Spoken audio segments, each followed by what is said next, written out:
Сәлеметсіздер ме балалар? Бүгінгі сабағымыздың тақырыбы қазақ тілін оқытудың формалары мен түрлері. Қазақ тілін оқытудың формалары мен түрлері. Бұнда негізі енді біз тақырыпты өзекті деп аламыз, өйткені өзекті дейтініміз бұл білім беру жүйесіндегі ерекше маңызды болып табылатын мәселе. Онда осы оқытудың ақпараттандыру, оқу үдерісінде ақпараттық технологияны пайдалану болып табылады.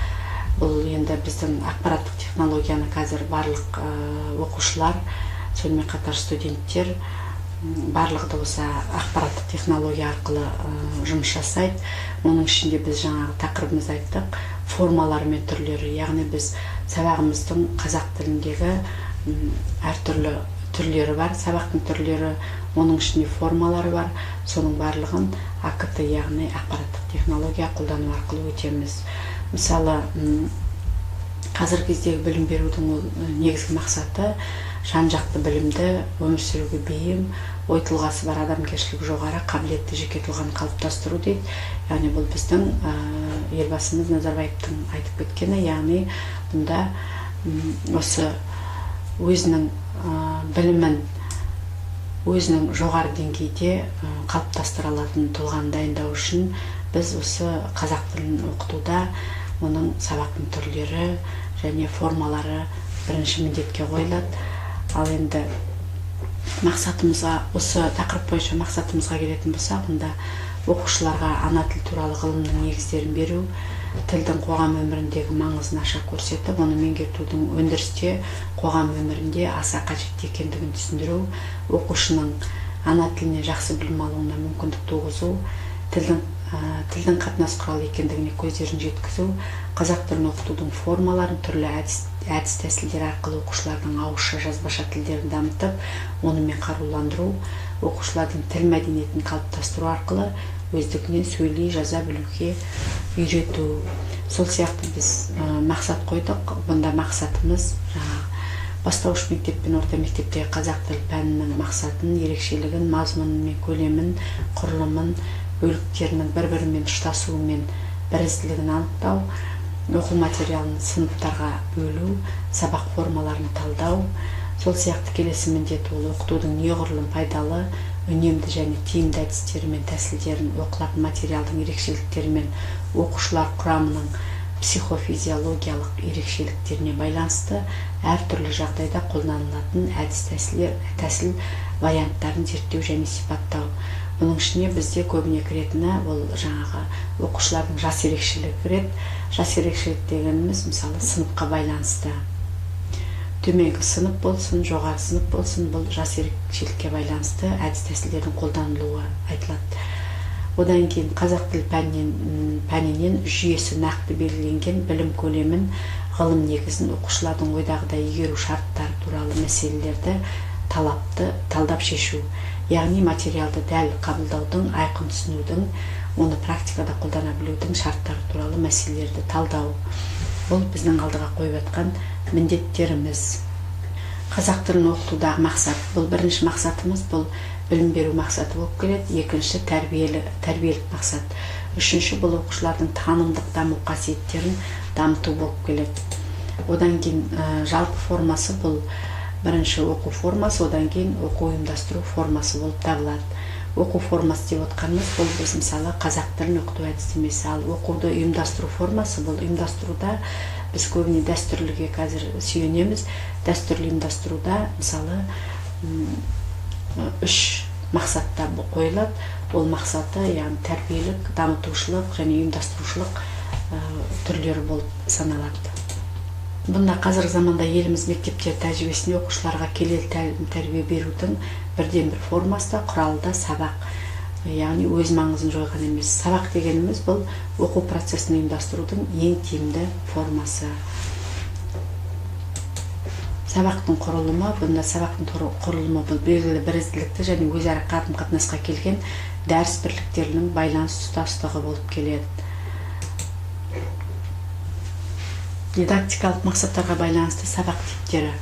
Бұнда жаңа білім материалын хабарлау, бұл бәрімізге де түсінікті. Жаңа тапсырманы таныстыру, бірінші тақырыбымен таныстырамыз, одан кейін осы тақырып бойынша қандай мәселелерді қарастырамыз, сол жөнінде айтамыз. Сосын негізгі жаңағы осы берілген 3 болсын, 4 болсын қарастыратын мәселемізді қамтимыз. Осыны қамти отырып, оның ішінде біз жалпы тақырып туралы ашамыз, тақырыпты айтып, түсіндіріп, анықтамасын жаздырып, болғаннан кейін біз осы тақырып бойынша қандай ғалымдарды, мысалы зерттеуші ғалымдардың пікірлерін айтамыз, олардың классификациясын, жіктеуін, анықтамаларын айтамыз, және соңында біз осы тақырып бойынша пайдаланатын әдебиеттерді оқушыларға, яғни студенттерге міндетті түрде беруді береміз. Одан кейін екіншісі білімді бекіту. Білімді бекітуде біз көбіне әдіс тәсілдерге сүйенеміз. Білімді бекіте отырып, сабақты бекітуге кірісеміз. Онда жаңағы біз мана айтып кеткен болатынбыз, сұрақ-жауап тәсілін көп қолданамыз. Өйткені жаңа тақырып бойынша біз сұрақтарды дайындаймыз, ол сұрақтар беріледі. Одан кейін осы сұрақтарға жауап алына отырып, білімді бүгінгі тақырыпты бекітеміз. Одан кейін ептіліктер мен дағдыларды қалыптастырып бекіту. Бұл дағдыларды қалыптастырып бекіту дегеніміздің өзі біз сабақ беретін оқушымызды, яғни студентті күнделікті дағдыға қалыптастыруымыз керек. Бірінші мысалы келгенде берілетін, мысалы әдістеме бойынша айтылатын, бұл берілетін негізгі уақытта тиімді пайдалану. Уақытты пайдаланғанда біз берілген 45 немесе жоғары оқу орнында 50 минут беріледі. Осы 45-50 минутты ұқыпты пайдалану. Қазіргі таңда мысалы дәстүрлі жүйеге қарайтын болсақ, біз дәстүрлі жүйеде көбіне оқушылар сөйлейтін, мұғалім сөйлейтін болған. Яғни мұғалім түсіндіреді, мұғалім айтады, мұғалім бағыт береді, мұғалім оқушыны үйретеді, және оқушыға жаздырады, және осы оқушыны көбіне қадағалап сұрақтар бойынша пысықтап отыратын. Ал енді қазіргі жаңа жүйе бойынша осы Кембридждік жүйесі бойынша қарастыратын болсақ, бұнда тек қана жаңағы мұғалім бағдар беруші болып қалыптасады. Ал оқушы болса, бұл осы жаңағы мұғалімнің беріп тұрған бағдары бойынша осы 45 минуттың мысалы 30 минуттын оқушыға береміз. Яғни 30 минутта осы дағдыны біз қалыптастыруымыз керек. Яғни ол жерде оқушы біріншіден тақырыпты бағдар беріп, жаңа тақырып болса түсіндіруге 5 минут, 7 минут жеткілікті. Мұғалімге осы 5-7 минут бойынша балаға сабақты түсіндіреді, сол бойынша не жасау керек екенін бағыт береді. Содан кейін ары қарай оқушы соны өзі жаңа бағыт бойынша сұрақтар қойып, я болмаса топтық жұмыс жасап, осы сабақты ары қарай 30 минуттын өздері талдап, талқылап, сабақты сұрақ бойынша дағдыландыру керек. Бұл ойынды, яғни дағдыны қалыптастыруға осы жатады. Ал қорытындылау дейміз. Қорытындылауда бұнда біз көбіне бұрын дәстүрлі оқыту бойынша қорытындыда көбіне оқушыны жаңағы қорытындылауға шақыратынбыз. Сұрақтар қою арқылы, пысықтау сұрақтарымен сабақты тиянақтайтынбыз. Ал қазіргі жүйе бойынша бұнда қорытындылауда топтық жұмыс көбіне орын алады. Сондықтан жаңа тақырыпты оқушылар өздері бір-бірімен пікір алмаса отырып, бір-бірімен тақырыпты ашты, сұрақтар қою арқылы сол тақырыпты талдады. Содан кейін осы бір топ мысалы өздерін бір-бірін топты бағалайды. Яғни топ бойынша бір-бірін бағалайды бірінші. Онда өз-өзін бағалауда осы топта қай оқушы қалай жұмыс жасады, сол бойынша бағалайды. Одан кейін екінші өздерін бағалап болғаннан кейін екінші топты бағалайды. Яғни бір топ екінші топты бағалайды. Қандай жұмыс жасады, өйткені ол жұмыстары өздерінің жаңағы постер арқылы тақтада ілініп дайын тұрады. Сол бойынша қорытынды жасайды олар. Қорытынды жасағанда бір-бірін бағалайды, бір-біріне деген пікірлерін айтады, я болмаса ұсыныстарын қалдырады. Одан кейінгі білім, ептілік және дағдыларды тексеру бақылау сабағы. Бұл бақылау сабағы деген бақылау сабағы көбіне жаңағы айтқандай топпен ұжым болып жұмыс жасайды. Жаңағы дағдыларды тексереді, ептіліктерін байқайды, яғни берілген уақытты үнемдей алды ма. Біріншіден осы уақыттың мысалы 7 минут беретін болса, тақырып талдауға осы 7 минуттың ішінде ептіліктерін көрсетеді, өздерінің дағдыларын қалай осы уақытты үнемдеуге дағдыланды ма, соны көрсетеді, және білімдерін осы 7 минуттың ішінде барлық өздерінің оқып келген, үйде саралап келген тақырыпты ашамыз деп келген білімдерін көрсете алды ма. Осы жерде бақылау сабағы арқылы көрінеді. Одан кейін оқу дәрістерін өткізу тәсілі бойынша сабақ типтері. Тәсілі бойынша сабақ типтері. Бұнда бірінші оқу саяхаттары дейді. Бұнда оқу саяхаттары деп отқанымыз оқу бойынша жаңа саяхат жасайды. Сол тақырып беріледі. Тақырып бойынша біз табыс критерийін құрамыз. Табыс критерийінде бізде негізгі осы нәтиже күтілетін нәтиже айтылады. Сол нәтиже бойынша табыс критерийі құрылады. Сол табыс критерийлер бойынша саяхат жасаймыз. Яғни бірінші біздің табыс критерийіміз жаңағы тақырыпты бүгінгі аша алдық па, сол бойынша болуы мүмкін. Екі табыс критерийі болуы мүмкін, немесе 3 табыс критерийі болуы мүмкін.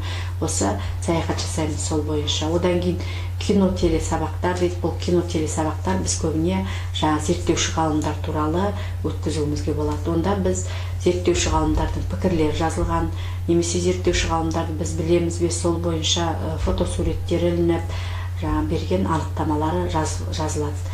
Одан кейін өзіндік жұмыс сабақтары дейді. Өзіндік жұмыс сабақтарында бұл жаңағы қазіргі таңдағы білемін, білгім келеді, білдім деген тәсіл бойынша жасауға болады. Онда өзіндік жұмыс жасайды. Осы тақырып бойынша не білді, нені үйренді, нені үйренгісі келеді, соның барлығын жазып қалдырады. Одан кейін енді дәріс бірліктерінің басымдылығын негізге алған арнайы сабақ типтері. Бұнда арнайы сабақ типтері деп, мысалы жаңа материалды игеру, жаңа айтып кеткен болатынмын, жаңа материалды оқушы қаншалықты игерді, соны талдаймыз. Онда тақырып бойынша сұрақтар қойылады. Одан кейін бекітеміз сол сұрақтар арқылы. Одан кейін осы сұрақ жауап арқылы біз қайталаймыз, яғни тақырып бойынша тақырыпты қайталап шығамыз, қандай түрлері бар, тақырып ашылды ма, зерттеушілер кімдер, осы бойынша қараймыз. Одан кейін білімді бақылау, яғни тексеру. Бұл біз білімді бақылауда көбіне осы бір-бірін бағалау арқылы, яғни оқушының білімін тексереміз. Одан кейін сабақ классификациясы. Бұнда сабақтарды құрылысы жөнінен топтастыру, түрге бөлу. Яғни біз құрылысы жөні бойынша топтастырдық, түрге бөлдік. Ол сабақ аралас сабақ па, бүгінгі сабағымыз өтетін, немесе жаңа сабақ па, немесе қайталау сабақ па, осыған байланысты. Ал енді сабақты жүктеу дегеніміз бұл әрбір пәннің ерекшеліктеріне, оқушылардың жас және таным ерекшеліктеріне байланысты жүзеге асырылады.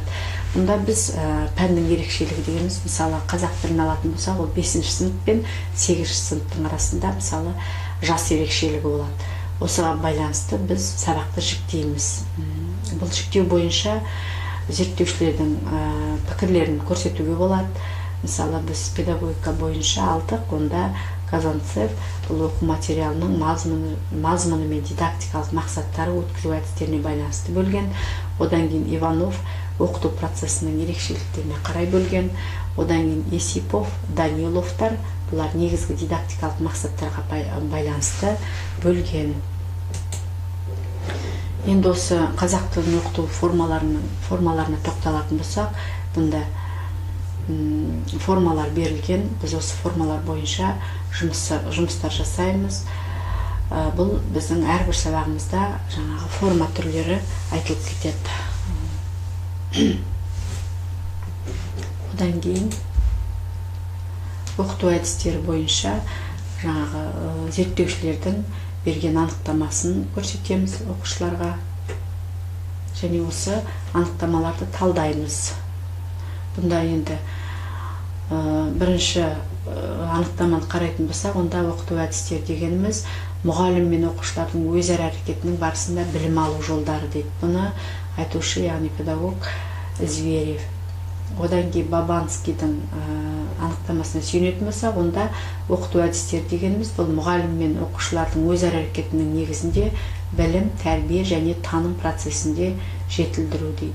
Және сол сияқты Әлімжанов пен Мамановтың анықтамасына сүйенсек, бұнда қазақ тілін оқыту әдістемесі бұл қазақ тілін оқытудағы мұғалімдердің озық тәжірибелерінің қорытындыларына негізделген оқыту әдістерінің жиынтығы туралы ғылыми пән деп атап кеткен. Сонымен балалар, қазақ тілін оқытудың формалары мен түрлері тақырыбымен таныстық, көптеген мәліметтер алдық. Олай болса, үйге тапсырма. Бірінші, бұл оқу материалын меңгерудің 4 деңгейі туралы жазасыздар, ақпарат жинап. Келесі екінші, лексиканы оқыту әдістемесі және оның міндеттері тақырыбына ізденіс жұмыстарын жүргізіп, мәлімет жинақтап жазу керексіздер. Төменгі жақта көрсеңіздер, қосымша ақпарат көздері берілген. Осы ақпарат көздеріне сүйене отырып жазуларыңызға болады. Бүгінгі күндеріңізге сәттілік тілеймін. Сау болыңыз.